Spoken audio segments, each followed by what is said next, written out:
As the tide of global collaboration continues to rise, Nigeria is ready to lead, not merely as a beneficiary of international partnership, but as an equal player in shaping the future of the global maritime governance.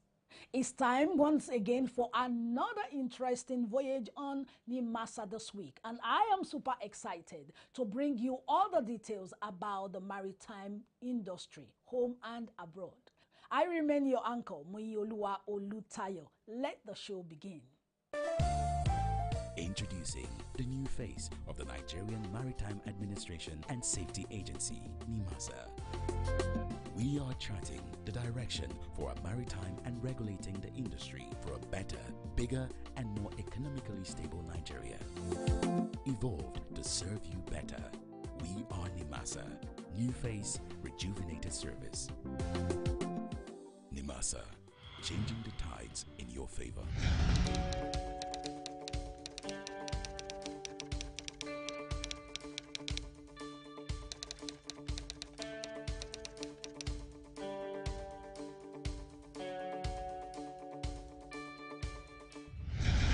It's Nimasa this week. If you're just joining us, you're welcome. We appreciate all our esteemed viewers. Let's dive right into the program. First on our voyage today is the Federal Ministry of Marine and Blue Economy.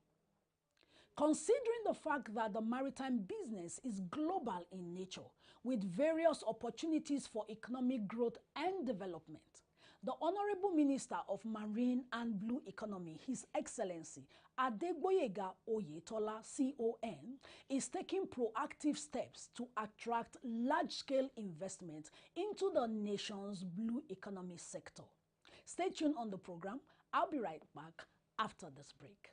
The University of Ilorin has conferred the award of Honorary Fellow of the Center for Management and Leadership on the Honorable Minister of Marine and Blue Economy, His Excellency Adegboyega Oyetola, CON, in recognition of his exceptional contributions to national development and public service. Delivering a lecture titled The Nexus Between the Blue Economy and Higher Education for Sustainable Development in Nigeria, Oyetola described the blue economy as a transformative pathway for achieving sustainable national growth, highlighting its vast potential for job creation, innovation, and environmental stewardship. Blue economy is an emerging holistic development paradigm defined as the sustainable use of ocean, sea, and coastal resources for economic growth, improved livelihood, and jobs while preserving the health of marine and coastal ecosystem. In simpler terms, it's about harnessing the economic potential of water bodies such as oceans, rivers, and lakes in a way that is environmentally responsible and socially inclusive. Key sectors of the blue economy include maritime transport and shipping, fisheries and aquaculture, tourism and recreation, offshore renewable energy such as wind and tidal power, marine biotechnology, and seabed mining, among others. The concept of blue economy represents a critical shift away from the traditional, often extractive ocean economy, modeled by integrating three core pillars, namely environmental sustainability, which mandates the protection of marine biodiversity and coastal resilience. 2, economic growth, which emphasizes resource-efficient, low environmental impact innovation in traditional sectors such as fisheries, shipping, and in sectors such as marine, renewable energy, aquaculture, blue biotechnology, and third, social equity, which focuses on ensuring fair access to resources, poverty reduction, and empowerment of coastal communities. In his remarks, the Vice-Chancellor of the University of Ilorin, Professor Wahab Olashupo Egbewole, SAN, congratulated Minister Oyetola, noting that the university was proud to honor individuals whose visionary leadership continues to advance governance, education, and sustainable development across Nigeria. Globally, nations are turning to blue economy which is the sustainable use of ocean and marine resources, as it is a new frontier for economic growth, improved livelihoods, and environmental stewardship. For a nation like Nigeria, blessed with extensive coastal access and rich maritime potential, the blue economy represents a veritable pathway for economic diversification, innovation, and youth empowerment. However, to effectively harness this potential, we must be deliberate in investing in knowledge, research, and human capacity. The event concluded with a formal unveiling of the Adegboyega Oyetola Center for Blue and Regenerative Economy, a knowledge and research hub established to promote innovation, policy development, and collaboration in the sustainable management of Nigeria's marine and coastal resources.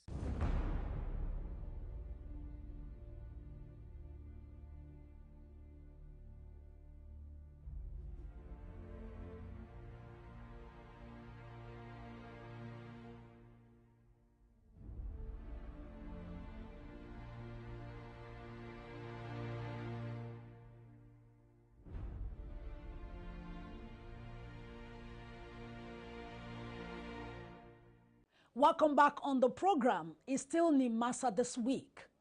Our next port of call is the Nigerian Maritime Administration and Safety Agency. Nimasa, under the leadership of Dr. Dayo Mobriola, is working assiduously to attract private sector investment and enhance maritime infrastructure. Some of the initiatives that demonstrate the agency's commitment to enhancing the maritime sector in Nigeria include investment in research and development, public-private partnership, international collaboration with IMO and ILO, regulatory framework, and capacity building. Stay tuned on the program. There's still more to come. Leading figures from government, academia, and key industries, including the maritime sector, convened in Lagos as the Chartered Institute of Logistics and Transport, Nigeria, opened its 2025 National Conference and Annual General Meeting. The two-day conference, themed Enhancing Logistics and Transport for a Sustainable Blue Economy in Nigeria, featured working sessions and panel discussions focused on sustainable innovations in logistics and transport operations across Africa and the global stage. The special guest of honor at the event was the Honorable Minister of Marine and Blue Economy, His Excellency Adegboyega Oyetola, represented by the Managing Director of the Nigerian Ports Authority, Dr. Abubakar Dansoho. Delivering the minister's keynote address, he reaffirmed government's commitment to harnessing Nigeria's vast coastline and inland waterways to drive economic growth through ongoing reforms, including port modernization and the development of critical maritime infrastructure.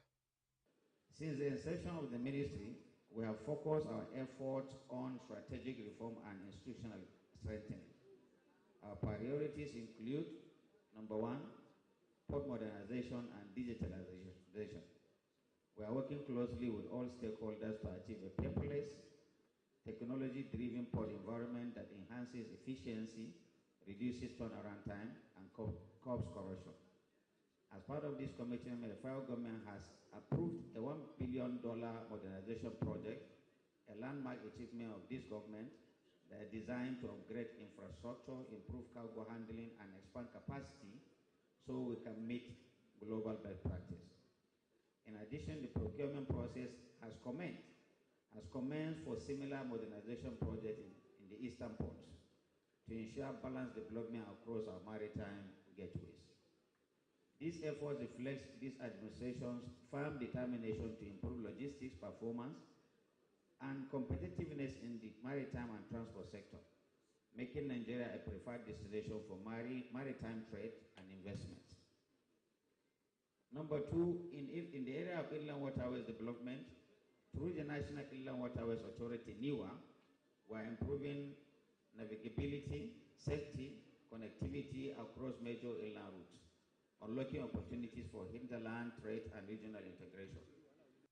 President of CILT Nigeria, Mrs. Mfon Ekong Usoro, FCILT, in her welcome address, emphasized the Institute's dedication to promoting professional excellence, innovation, and global best practices in logistics, transportation, and supply chain management. The core of the Institute's function, as we know, is human capital development through formal professional courses in supply chain, transport and logistics, applying the curriculum, quality and standards set by the CILT International, which is headquartered in the United Kingdom. At the successful conclusion of the studies and examinations, the Institute's International Secretariat issues certificates to students who have passed the exams. Nigeria CILT serves as a center that administers the curriculum and supervises examinations on behalf of CILT International. Professional certificates issued by the Chartered Institute of Logistics and Transport are international certifications which are valid and recognized globally.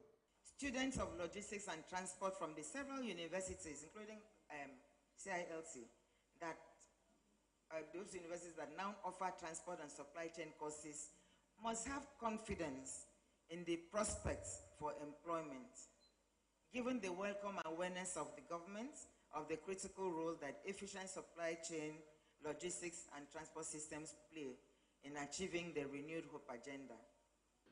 And one of the testaments, again, is your attendance through your participation in the conferences, not just in Nigeria, but the African Forum and the International Conference.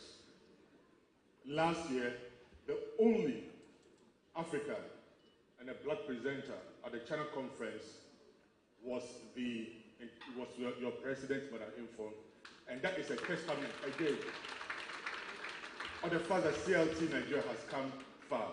Not even my own president in Ghana, but your president and my president of CILT Nigeria.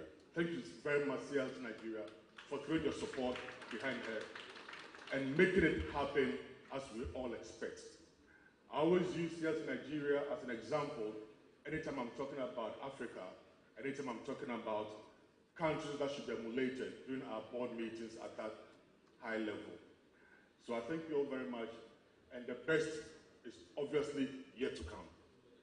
Also present at the High-Level Logistics and Transport Forum, the Director General of the Nigerian Maritime Administration and Safety Agency, Dr. Dayo Muberiola, represented by the Executive Director, Maritime Labour and Cabotage Services, Mr. Jubril Abba, and the International President of CILT, Chief Tete Owusu Norte.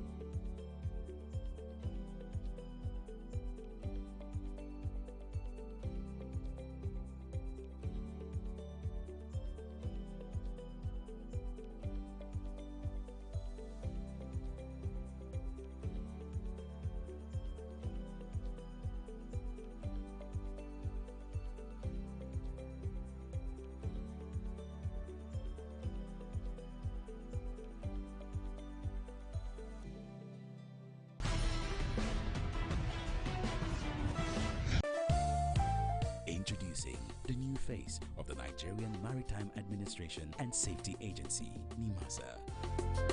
We are charting the direction for a maritime and regulating the industry for a better, bigger, and more economically stable Nigeria. Evolved to serve you better. We are Nimasa. New face, rejuvenated service. Nimasa, changing the tides in your favor.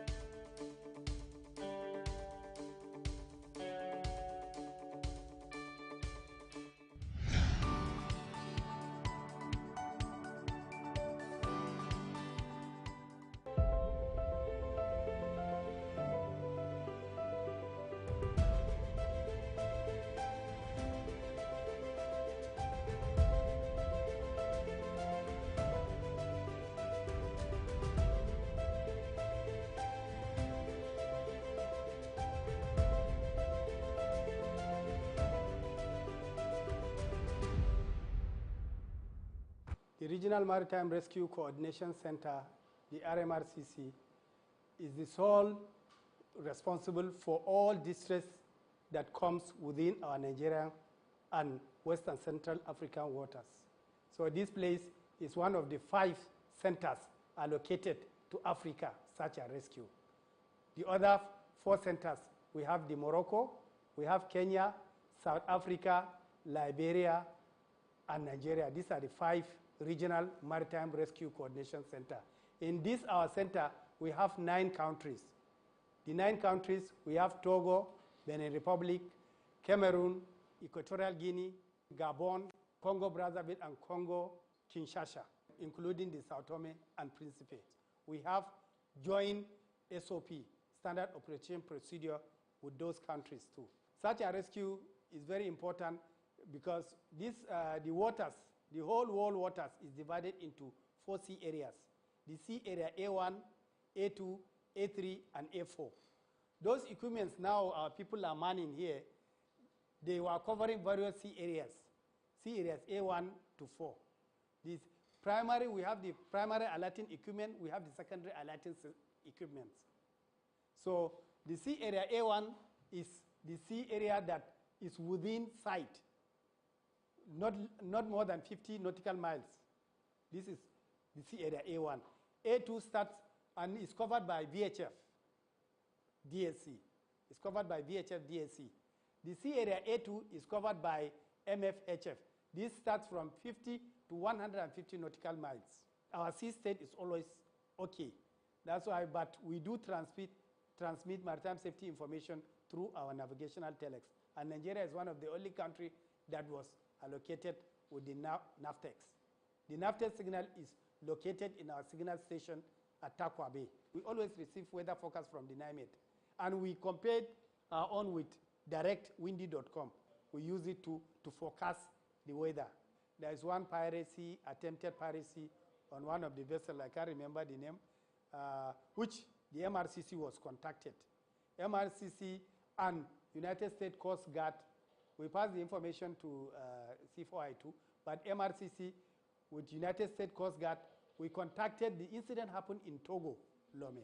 So we contacted MRCC Togo, which they contacted their Navy, which responded. While we are coordinating here with them, they responded to the incident and rescue operation took place. The vessel was rescued.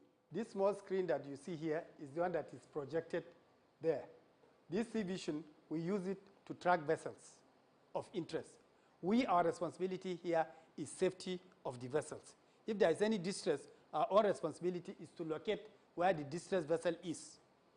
Once we locate it, it's easier for us to relay the distress to the ship within the vicinities or to mobilize our people here to send them to go and do the rescue operations. Sometimes we use these deep blue assets to go to the rescue operations, but we coordinate every move of all operations. We appoint on-scene coordinator here. It's only MRCC that can appoint on-scene coordinator. You know, anytime we receive distress message, we use the charts to locate the coordinates. We receive it with coordinates. We plot the coordinates on this chart to know exactly the location of the distress. She is designated here to look after the Imasatsi. It's a satellite base. Anything outside the MFHF coverage goes to Imasatsi. This Imasatsi, we use it to receive also distress message. But most times, we use this Imasatsi also to transmit maritime safety information, weather forecast and stuff on the EGC, Group Enhanced Calling. Once we go to the EGC, we send the information to all ships within our waters. Our NAVTEX, Navigational Telex, which is based in our signal station in Takwa Bay, is responsible also in transmission maritime safety information, which involves the weather forecast. So this is the interconnection with all RMRCC's regions of all over the world. This is Nigerian Navy personnel. We do have Navy as part of our MGC MOU. Navy communicators were also brought to join us here. He is mounting the emails, Nimasa emails, and the phone numbers. Our emails for distress messages, phones for distress messages also. Every day we receive at least minimum of 6 every day. As you can see, the VHF here, VHF 1, channel 70. This VHF channel 70 will receive distress alerts as it comes as text message. If you did not acknowledge the text message, it will not go. And it will record it. If you did not acknowledge it, the duty officer here is responsible for not acknowledging. And the captain will know that he has pressed distress alert and nobody responded in the MRCC. And the log will be there. The VHF, then it will go to channel 16. Channel 16 is voice communication. Immediately you acknowledge channel 70, it goes to 16 for radio communication. This communication, you know, you have to receive all the information, vital information. We have also mobile VHF radios, as you can see them here. The duty officer can move around with the radio. And also, there are channels that we monitor. You know, Nigeria is signatory to SOLAS Convention 74 and Search and Rescue Convention 79. Both conventions give this MRCC power to do the operation coordination of all search and rescue operations within Nigerian waters in extension to West and Central African waters. Introducing the new face of the Nigerian Maritime Administration and Safety Agency, Nimasa. We are charting the direction for a maritime and regulating the industry for a better, bigger, and more economically stable Nigeria. Evolved to serve you better. We are Nimasa. New face, rejuvenated service. Nimasa, changing the tides in your favor.